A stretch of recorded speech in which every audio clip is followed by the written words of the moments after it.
ಇಷ್ಟೊಂದು tips ಕೊಡ್ತೀನಲ್ವಾ, even ನೀವು ಬೇರೊಬ್ಬರ ಹತ್ರನೂ ಹೋಗಿ ನಾನು ಕೊಡೋ ಅಂಥ ಕಸ್ಟಮೈಸ್ ದುಬೈ ಟ್ರಿಪ್ ಪ್ಯಾಕೇಜಸ್ಸು ಕೇಳ್ಕೊಂಡು ಬರ್ಬೋದು ಎಷ್ಟು ಡಿಫ್ರೆನ್ಸ್ ಬರುತ್ತೆ ಅಂತೇಳಿ.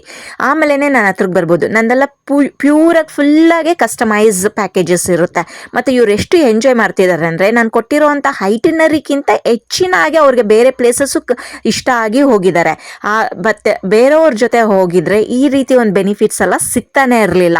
ಅವ್ರು ಏನು ಐಟಿನರಿ ಕೊಟ್ಟಿರ್ತಾರೆ, ನೀವು ಇದನ್ನೇ ಸೆಲೆಕ್ಟ್ ಮಾಡಿದ್ದೀರಾ, ಹಿಂಗೆ ಬನ್ನಿ ಹೋಗಿ ಅಂತ ಹೇಳಿರೋರು. ಆದರೆ ಇವ್ರಿಗೆ ನಾವು ಐಟನರಿ ಕೊಟ್ಟು ಇನ್ನೂ ಬೇರೆ ಜಾಗಗಳಿಗೆ ಹೋಗ್ಬೇಕು ಅಂತೇಳಿ ಅಲ್ಲೇ ಆನ್ ಸ್ಪಾಟಲ್ಲಿ ನಾವು ಕಸ್ಟಮೈಸ್ ಪ್ಯಾಕೇಜಸ್ಸು ಮಾಡಿಸಿ ಕೊಟ್ಟಿದ್ದೀರಿ, ವೆರಿ ರೀಸನಬಲ್ಗೆ, ಕಮ್ಮಿ ಪ್ರೈಸಲ್ಲಿ.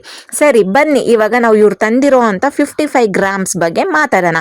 ಇವರು ಕಿವಿಗೆ ಒಂದು ಹೋಳೆ ತಗೊಂಡು ಬಂದಿದ್ದಾರೆ, ಕತ್ತಿಗೆ ಒಂದು ಚೈನ್ ತಂದಿದ್ದಾರೆ, ಕೈಗೆ 2 ಬಳೆ ತಂದಿದ್ದಾರೆ. ಸೊ ಟೋಟಲ್ ಆಗಿ 55 ಗ್ರಾಮ್ಸು ಗೋಲ್ಡ್ ತೊಗೊಂಡಿರೋ ಅಂಥದ್ದು. ಸೊ ಇದು ಬಂದ್ಬಿಟ್ಟು ನಮ್ಮ